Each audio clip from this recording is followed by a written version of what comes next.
I am very honored to have on the phone all the way from Dromoland Castle in Ireland, the general manager of that wonderful historic estate, Mark Nolan. Thank you so much for being able to call in. It's much later there than it is here. And how are you doing? Well, Cindy, we're doing okay. The world is a different place to what it was kind of 3 months ago.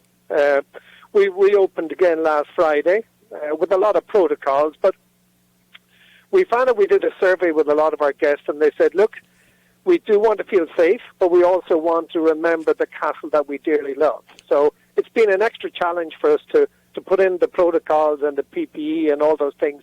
You're doing it in a very subtle way that you don't notice the castle has been changed around. And do you know what? We've got great feedback from our customers saying that, do you know what? You've got the exactly right mix. We feel secure, and we don't feel like we're in a hospital. I know that's a much tallied expression, but it is true. We don't want to be in it like a hospital. So we've done it in a very subtle way. I have to say my time there was, I loved going through the West Coast and up Ireland, but my time at your beautiful castle was my favorite experience of my entire trip there, and one of the highlights of all my travels, and for a lot of reasons. It's so beautifully historic, and there's all this room. I mean, you have, what is it, 600 acres? Yeah, well, the original estate would have been about 2,000 acres. We have now 600. Between the golf course, the clay target shooting, all the activity space, and, of course, the 97-bedroom hotel, we're using about 600 acres right now. And when you walk in, you see those fantastic, they're the armored men, and you get you get the sense right away that this is really a special, that you actually can feel the history of the castle there. Yeah, and of course, Cindy, Lord Inchiquin, who would have been the director ascendant of the first High King of Ireland, the O'Brien family, still lives on the estate. I didn't know that. So there's a very nice association with us.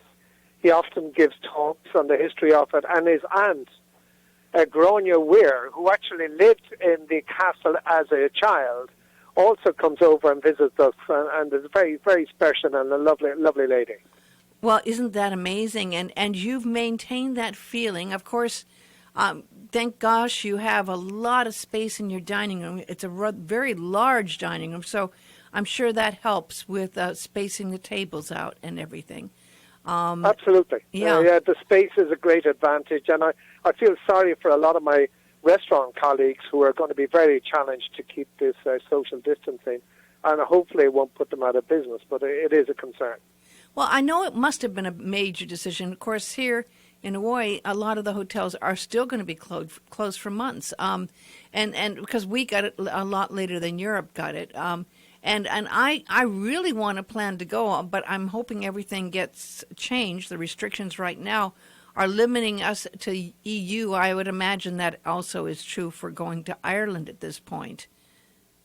Yeah, I mean, they were to make a decision, Cindy, tomorrow about opening up. Currently, we're on a 14-day quarantine from anybody coming from outside, with the exception of the UK and France, I think, at the moment. They keep moving it around. But they've deferred that decision to the 20th of July because they're concerned about the spikes, particularly in Europe, that have appeared in the last kind of week and 10 days. So they're just trying to buy themselves a little bit of time. Yeah. They had this idea of creating this kind of green corridor between similar countries with profiling ones that have handled the virus very well.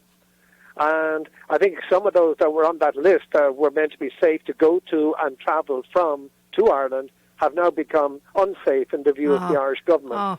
So they're kind of just rechecking their statistics and just finding out what's appropriate.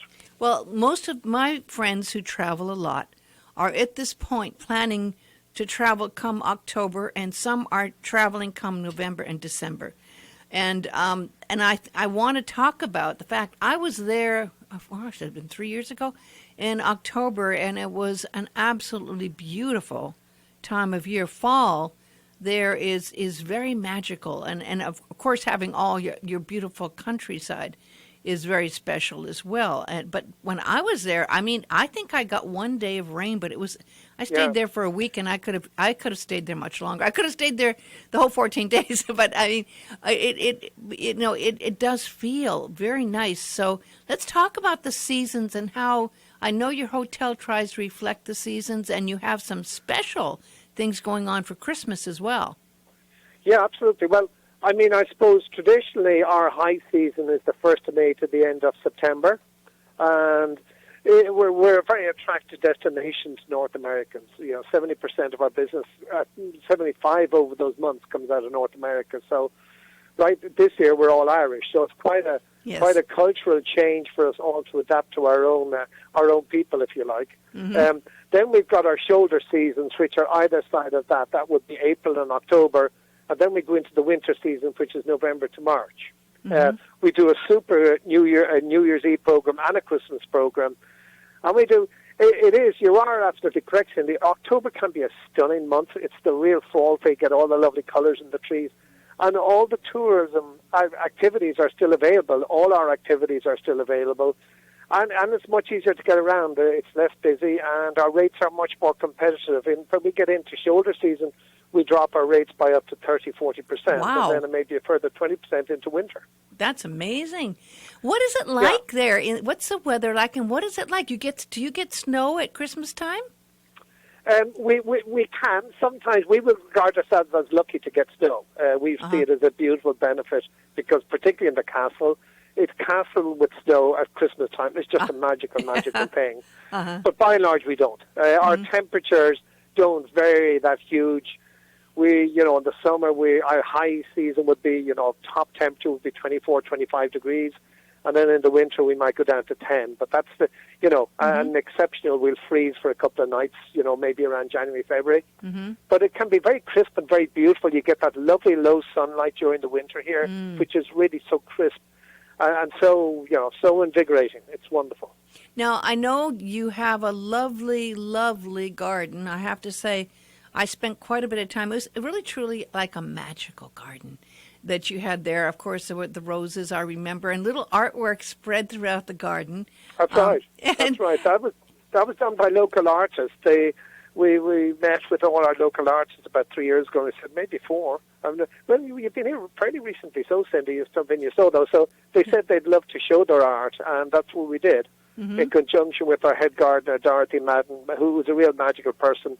And one of the things we've introduced on every second day is a tour of the garden at 11 o'clock in the morning, which is so popular, particularly with our North American friends. I bet, because, of course, your country's famous for its garden, as is England, famous for its beautiful gardens. But I have to say that was just, it carried a certain charm that I love about Ireland. That there's this charm. There is the charm of Ireland, and that was one of the wonderful things I remember.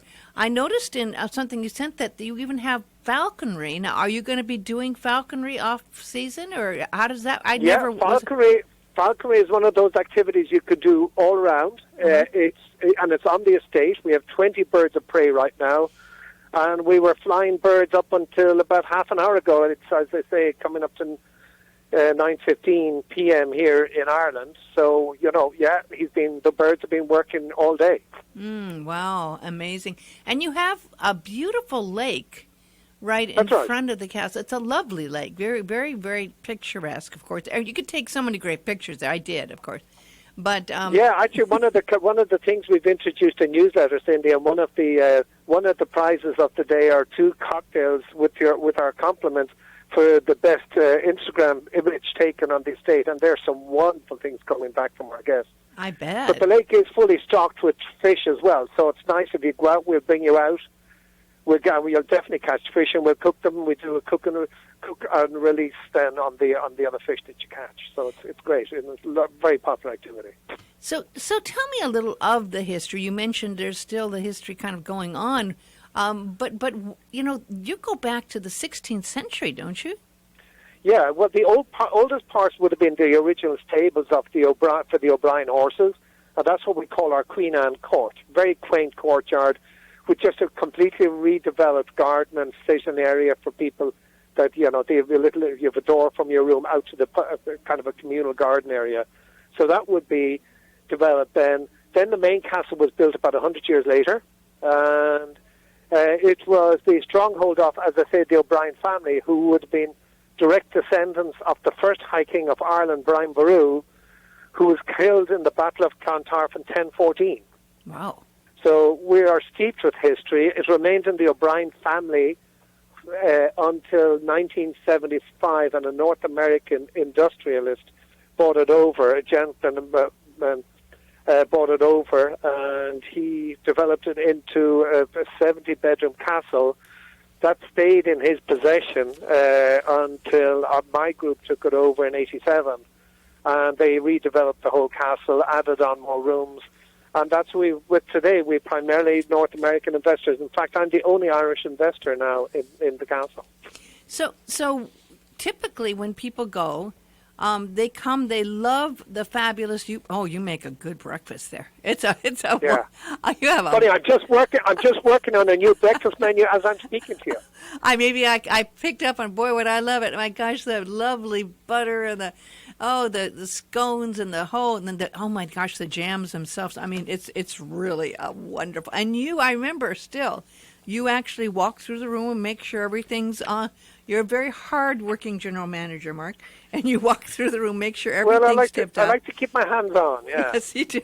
It's a lot of work. I can't even quite imagine. But tell me what it's like now, because typically in the past, I mean, you did have visitors who would go on tours. There are people still who kind of get afraid to drive on the other side of the road, and so some people do take bus tours, and I guess that's probably been impacted pretty much. Are there even the bus tours happening right now in Ireland? No, absolutely nothing. And we would do some lovely bus tours with Tauk, which is a very big company for us. They're based in Westchester. We do CIE. We do Colette. We do quite a few very top end coach tours. They more or less pay the same rates as everybody else, but they just like to travel together. But no, they're completely impacted. And I don't foresee them coming back until April, May next year, unfortunately. Wow, that's huge. I did not know that. So who, at this particular time, since America's not at this moment coming there, are you seeing people from Europe and people from Ireland coming? Who are you seeing coming? Our business, Cindy, pretty well, it's exclusively Ireland at the moment. It's the Irish people, and they're supporting us very well. And they're really enjoying themselves and, using all the activities on the estate, which we thought they may not, but they are. Interesting. So we've surprised ourselves, and we're delighted because they're very appreciative. A lot of these people that are coming to stay with us are people that have been effectively in lockdown for the last 3 or 4 months. So just to get away, our beds might be the first strange beds they've slept in 4 months. So, staycation. Yeah, and we're very conscious of the trust that they are giving us to look after them, and so we take that seriously. But we try to do it in a very subtle way, as I mentioned earlier.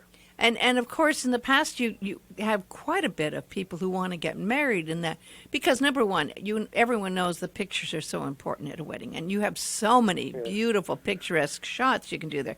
Are you going to be starting up your weddings again, or how's that going to happen? No, absolutely. Now we are governed at the moment to 100 people, including the staff to service, so that is a challenge. Mm-hmm. We will be having our next wedding, I think, the 16th of September. Mm-hmm. A lot of our weddings that booked have moved into 2021. So 2021 is going to be a very busy wedding year for us. Yeah, I bet. I mean, there's a lot of people thinking that way. I mean, I've been seeing more and more tours and everything going, especially the cruise industry. It's 2021 for a lot of that, Absolutely. So when people fly in, of course, you're beautiful on the beautiful, my favorite, the wild West Coast there. People fly into Shannon, and you're really very close to Shannon. I actually did some research when I first was deciding to stay there, and I was flying into Shannon from Hawaii. It's a long, long, long flight.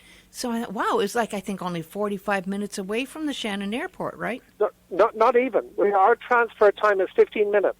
Not. We're 12 kilometers, or 8 miles, so it's a 15-minute transfer on motorway the whole way to the village in Newmarket and Ferguson, and then we're just 2 minutes from the village. That's really close. So it's very convenient, yeah, absolutely. And for people going, if they went and they were not doing their typical bus tour right now, but if they were going to Shannon and going up, could they catch a cab? If they didn't want to drive, would they be able to do cabs? Are you doing cabs now? Yes, we've got cabs, and we also have our own fleet of cars as well that we've added in the last couple of years. Oh, good. So, we can organise that. Transportation is not a difficulty for us. It's easily organised. And then if people wanted to go if they were staying there for a few days or maybe even a week, there's some wonderful places. I remember going from your hotel, the Cliffs of Moher. The Cliffs of Moher, yeah, it's stunning. And we've some great, interesting historical trips to do, based around the hotel. If you're a golfer, of course, it's a haven of golf. Oh, yeah. But you've also got Bunratty, you've got King John's Castle in Limerick, you've got the Folk Park, you've got the banquet. Really, and we always suggest, Cindy, people stay, if they only stay one night, the one comment they'll make is, we're so sorry we didn't stay with you longer, because there's so much to do. And we really suggest you stay at least 2, maybe 3 nights if you're coming to stay with us. Oh, I couldn't agree more. In fact, I would say, I didn't stay long enough, and I stayed, I think, at least 3 nights. But I would definitely say if people can stay longer, especially if it's off season and you have that discount, to just stay there, and truly you feel like you are in another time and another place when you walk around the castle and when you see the whole beautiful gardens and the lakes, and the whole feeling is like literally going back in time. No, it absolutely is. It's great. I'm glad you got that sense, because that's exactly what we try to achieve. Yeah, no, it's really a very, very special place, and the more I'm talking, of course, the more I want to go. So if people want to book out, and this is the big concern, I've been talking to many people who love to travel, but, say I was going to try to book something for October. Here's the problem, like, what if things happened where things change and you can't get in? This is going to be the concern of many people who'd love to book, I think, for this fall or maybe for, Christmas or New Year's. But there's that concern of what happens if I can't get there? Yeah, I mean, that is certainly a real challenge right now. And particularly if from both governments' point of view, the Irish government, we are, touch wood, and I say touch wood, Cindy, doing very well with Corona, with the COVID virus. We've had no deaths, I think, in 3 days in a row. Good. So we're kind of patting ourselves on the back, but also very conscious that, a second surge can happen very easily, particularly among the youth. So we're very concerned about people coming into the country, and that's why this quarantine piece is still in place. Yeah. They were to review it on tomorrow, actually, but they pushed that off until the 20th of July, where they're going to reconsider how to handle the whole quarantine piece, because they see it's very injurious. The tourism industry is really very, very badly affected here in Ireland. Of course. And they see that they must do something to help us. Apart from giving us government financial support, they need to do something more tangible by opening us up a little bit more for tourism. Yeah, no, I mean, this is, of course, we understand.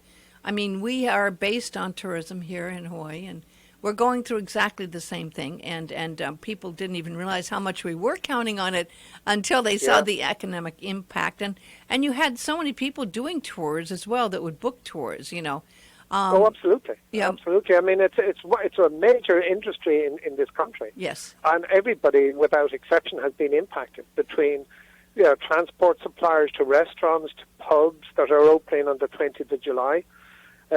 Everybody's been affected. So it's been very challenging. But I think equally we've really learned to deal with a new norm, and I hate that expression, but it is true. It is a new norm. And I think we've become a lot more customer focused, even though we would pride ourselves in the past on our folks and customers. I think we've even raised the bar further. Our real thing is to make people feel at home, that they've made the right decision to leave their home to come to our home. So would people be able to rent a van and a driver if they wanted? Absolutely. Even in the local village, Newmarket and Fergus, we Pacquiao, a wonderful chauffeur service, who have every range of car to accommodate 3 people up to 26 people, depending on what their needs are. And a lot of families travel together, as you know, Cindy. In the latter years, it's a lot of multi-generational travel. And we see a lot of that, and we've seen a lot of it in the last couple of years, which is wonderful to see. Yeah, I think that may be the way. Here, more and more people are talking about taking to the road and driving themselves, feeling safer than doing a big, tour. And anyway, if the tours aren't available, that's not there. But it's to me, it's always and the Wild nicer. Atlantic Way, as you mentioned, the Wild Atlantic Way is a super development. There's going from the south of Ireland the whole way up to Donegal. And that's a fabulous.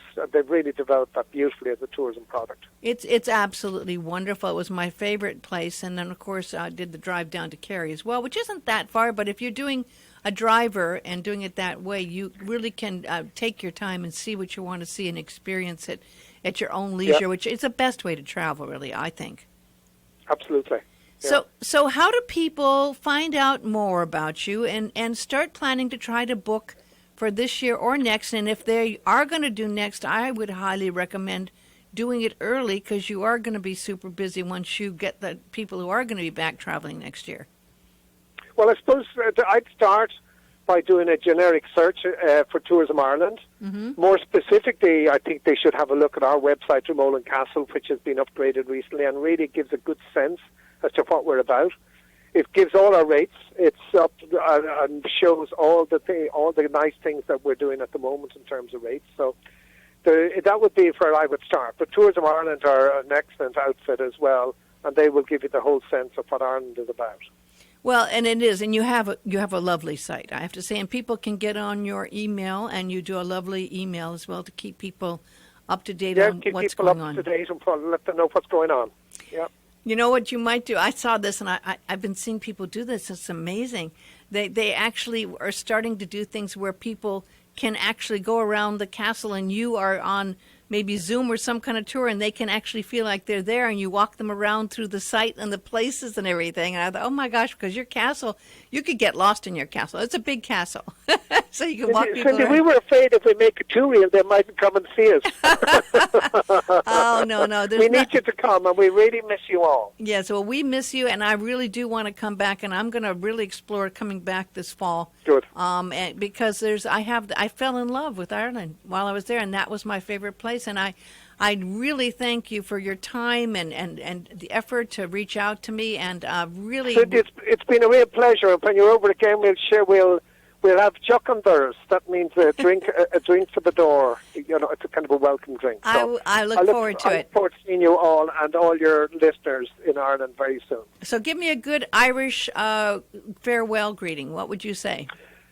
Gnairi and Boherlat. May the road rise with you. That's a beautiful one. Well, thank you so much. I really appreciate talking to you. Thank you for your time. A pleasure. Thanks indeed, Cindy. Take care. Bye-bye.